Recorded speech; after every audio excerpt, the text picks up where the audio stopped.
You've heard of Vikings, the raiders, the explorers, the warriors, but there's one Viking whose name should be as famous as Julius Caesar or Genghis Khan. Yet somehow, almost nobody knows it. He didn't just raid villages. He built an empire, changed the English language, reshaped the map of Europe. And his story? It's wilder than anything Hollywood could invent. His name was Rollo. And if you're thinking, who? That's exactly the problem. Because Rollo of Normandy might be the most important Viking you've never heard of. Here's what history class left out. This man started as a Viking raider so brutal that even the King of Norway exiled him. He terrorized France for years, besieged Paris twice, made emperors tremble. And then, he did something no Viking had ever done before. He stopped raiding. He made a deal. He converted to Christianity. He married a French princess, and in doing so, he accidentally created one of the most powerful dynasties in European history. His great-great-great-grandson would conquer England. His bloodline sits on the British throne today. The entire Norman conquest? The English language you're hearing right now? It all traces back to one exiled Viking who decided to play the long game. Let's go back to where it all began. Rollo was born sometime around 860 AD, probably in Norway, though some say Denmark. We don't know much about his childhood. The historical records are thin, but here's what we do know. He was big, not just tall, massive. Norse sagas describe him as so large that no horse could carry him. They called him Rollo the Walker, because he literally had to walk into battle while everyone else rode. Imagine being so intimidating that your nickname is basically too big for a horse. He grew up in the Viking Age, a time when your worth was measured in ships, swords, and the fear you inspired in your enemies. And Rollo? He learned fast. By his 20s, he was already leading raids. He was cunning, brutal, and ambitious. Too ambitious, actually. The King of Norway at the time, Harald Fairhair, saw Rollo as a threat. Some sources say Rollo raided within Norway, breaking the king's laws. Others say it was political. Rollo was gaining too many followers, too much power. Either way, Harald made a decision: exile. Rollo was cast out of his homeland, banished, told never to return. For most men, this would be the end. For Rollo, it was the beginning. Exiled and angry, Rollo did what any self-respecting Viking would do. He went raiding. But not small raids, not quick smash and grabs. Rollo set his sights on the richest, fattest target in Europe, the Frankish Empire. France in the late 800s was a mess. The Carolingian Empire was crumbling. Local lords were fighting each other. Central authority was weak, and the rivers? Wide open. Rollo saw opportunity. He gathered a fleet, recruited warriors from across Scandinavia, and for nearly 3 decades he terrorized northern France. He raided Rouen, burned towns along the Seine, even besieged Paris, holding the city hostage for ransom. The French king at the time, Charles the Simple, was desperate. He tried paying Rollo off. It didn't work. The Vikings just came back for more. He tried fighting. He lost. Badly. And then Charles made a gamble that would change European history forever. He offered Rollo a deal. In 911 AD, the Treaty of Saint-Clair-sur-Epte was signed, and here's where it gets wild. Fact number 1. Charles gave Rollo a massive chunk of northern France, basically everything around Rouen.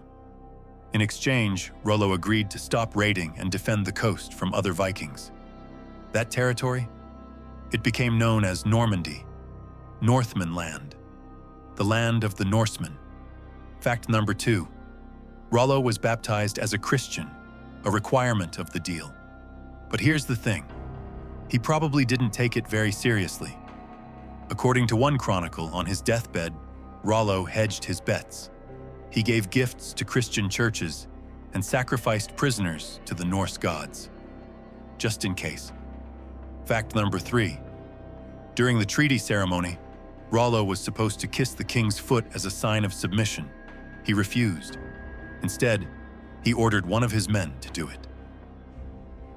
That man grabbed the king's foot and lifted it to his mouth, flipping the king backward off his throne. Rollo just watched, didn't apologize. Power move. Fact number 4. Rollo married Gisela, a Frankish princess, Charles's daughter according to some sources. But he also kept his Viking wife Papa around, because monogamy was more of a suggestion in the Viking world. Fact number 5. Despite converting to Christianity and becoming a French duke, Rollo maintained many Norse customs. His court spoke Old Norse for decades. His warriors kept their Viking hairstyles and weapons. Normandy wasn't French. It wasn't quite Viking either. It was something new. Fact number 6. Rollo implemented strict laws in Normandy, brutal by modern standards, but effective. Theft was punished by death. Disputes were settled quickly. And for the first time in decades, northern France had stability. Fact number 7. Rollo never returned to Scandinavia. He never saw Norway again. He died around 930 AD, old, powerful, and deeply strange. A Viking who became a duke, a pagan who died a Christian, a raider who built instead of destroyed. So why does any of this matter? Because Rollo's descendants didn't stay in Normandy. His great-great-great-grandson was a man named William. You might know him as William the Conqueror. In 1066, William invaded England. He won the Battle of Hastings. He became king, and he brought Normandy with him. Norman French flooded into English, giving us thousands of words we still use today. Government, justice, marriage, army, battle. The English legal system, Norman influence, the structure of English nobility. Norman, the Tower of London, built by Normans. And here's the kicker. Every English monarch since 1066 has descended from William, which means every English monarch descends from Rollo. Queen Elizabeth II, Rollo's granddaughter, about 30 generations removed. King Charles III, same bloodline. The British Empire, the spread of the English language, the colonization of North America. All of it traces back, in part, to one exiled Viking who made a deal with a desperate French king in 911 AD. If Rollo had died in battle, if he'd sailed east instead of south, if Charles had refused the treaty, the entire history of Europe and the world would be different. But here's what I want you to remember. Rollo wasn't a hero. He was brutal. He enslaved people. He burned villages. He killed for profit. And yet, he was also human. He was an exile, cast out by his own king.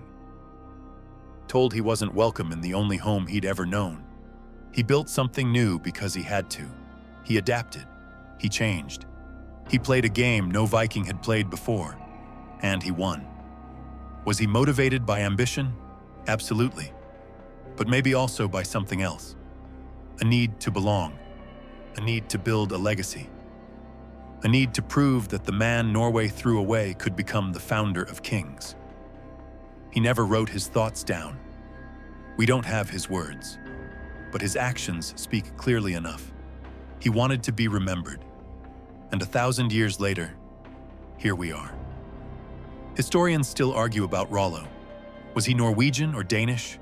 We don't know for sure. Was he truly converted? Or just pretending? Probably pretending. Did he love his wives? Or were they political tools?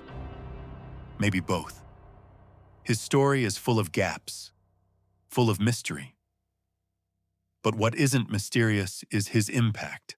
Normandy, the Norman conquest, the English language, the British monarchy, all of it started with one Viking who refused to stay exiled.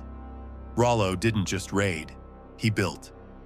And that's why his story deserves to be told. If you love stories like this, hidden history, explained simply, animated beautifully, subscribe. There are thousands of forgotten figures who shaped the world you live in, and we're going to find every single one of them. See you in the next video.